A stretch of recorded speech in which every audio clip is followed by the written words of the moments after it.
everyone, and a very good morning to you. This is Rachel live from Kalkine Studios, and you're watching the top news of the day.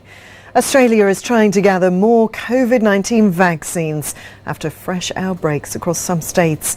An emergency national cabinet meeting has been called for Monday morning to address the vaccine rollout, which has been plagued by delays. New South Wales Premier Gladys Berejiklian wants 40,000 people to be tested for COVID each day in a bid to track and contain the growing outbreak in Sydney's eastern suburbs. Sydney recorded 35 new exposure sites in just one day, and an affected flight attendant was out in the community in Queensland. 4 new cases were announced in Sydney on Sunday, bringing the total number of infections in the city to 13, as dozens of businesses from Parramatta to Bondi were added to the growing list of exposure sites. The Premier says the next few days are critical for New South Wales and urged residents not to be complacent. Moving overseas now, one man is dead and another seriously injured after a truck driver ploughed through a gay pride parade in South Florida in the US. The incident happened on Saturday evening during the Wilton Manors Stonewall Pride Parade north of Fort Lauderdale. The driver and the victims were part of the Gay Men's Chorus family, according to media reports. The truck almost hit local Congresswoman Debbie Wasserman Schultz. At this stage, it's not yet known whether it was a deliberate attack. The truck suddenly accelerated when the driver was told he was next in the parade, colliding with the victims. Israel's Prime Minister Naftali Bennett has called on the US and its allies to wake up to the threat of Iran with regards to the country's nuclear program. In talks this week, he said Iran wants nuclear weapons, despite Iran repeatedly denying this. In 2015, Iran and 6 other countries reached a major agreement. Iran would stop some nuclear work in return for an end to harsh penalties or sanctions hurting its economy. This week, diplomats say progress was made to renew the deal, which the US withdrew from under President Donald Trump. But there were still gaps to be bridged.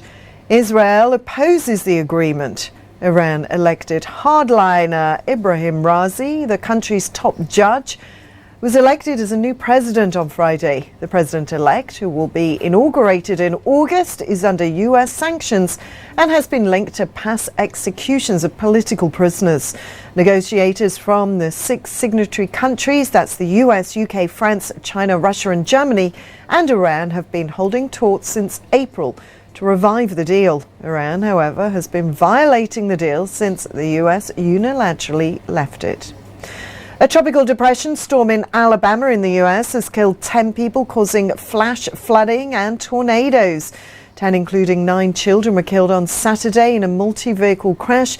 8 children aged 4 to 17 were killed in a van belonging to a youth club for abused or neglected children operated by the Alabama Sheriff's Association.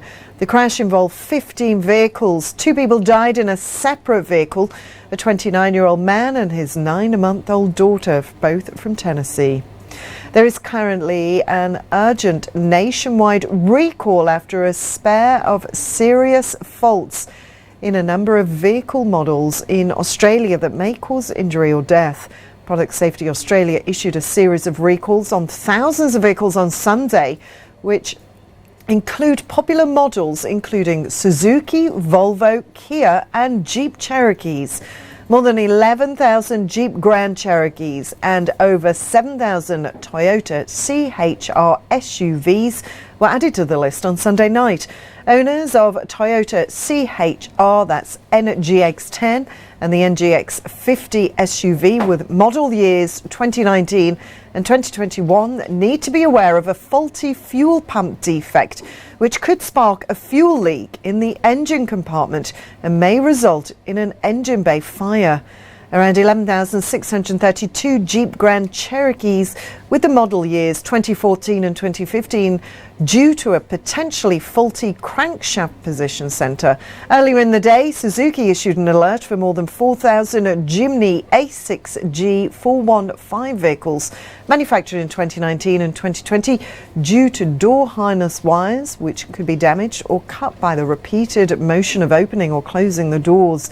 In the event of an accident, this could increase the risk of serious injury or death to vehicle occupants.